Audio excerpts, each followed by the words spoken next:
आजकल युवा नेता क्या करते हैं, मोबाइल लेते हैं और किसी दोस्त को पकड़ा देते हैं।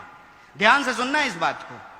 किसी दोस्त को पकड़ा देते हैं और कोई नेता जब अपने गाड़ी से उतरता है ना, उसके बगल में जाके खड़ा हो जाते हैं, सर नमस्ते, और उसको कहते हैं कि जब हम ऐसे हाथ करेंगे ना, फटाक से क्लिक कर लेना तुम उसको, और ज्यों ही वो ऐसे हाथ एक्शन देगा त्यों ही फोटो खींच लेगा और सोशल मीडिया पे डालेगा, आज अमुक नेता से देश की राजनीति पर गंभीर चर्चा करने का अवसर प्राप्त हुआ है।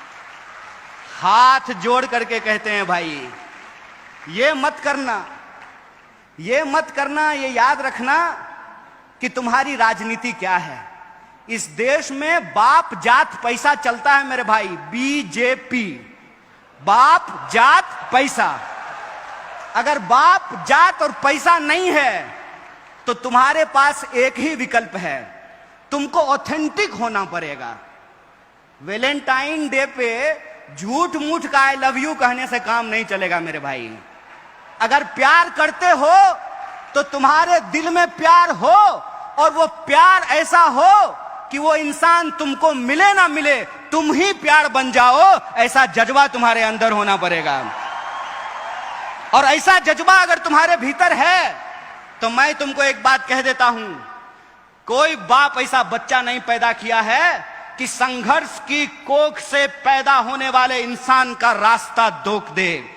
तुमको सत्य के साथ खड़ा होना पड़ेगा। फिर वो जो नेताजी के साथ तुम ऐसे फोटो खिंचा रहे हो ना, वो नेताजी अपने पीए से फोन कराएंगे कि जरा उसको बुला दो, तो तुम कहना नेताजी बाद में आते हैं, अभी हम आंदोलन करने जा रहे हैं, जरा कलेक्टर को हम स्मारक पत्र देने के लिए जा रहे हैं। राजनीति का मतलब सत्य के लिए संघर्ष करना होता है, और सत्य की एक विचारधारा होती है, इस बात को याद रखना। दक्षिण, वाम और मध्य के रास्ते में मैं पढ़ने के लिए नहीं कहता हूं, उसका चुनाव आप खुद करो, लेकिन कैटेगरी में मत फंसो।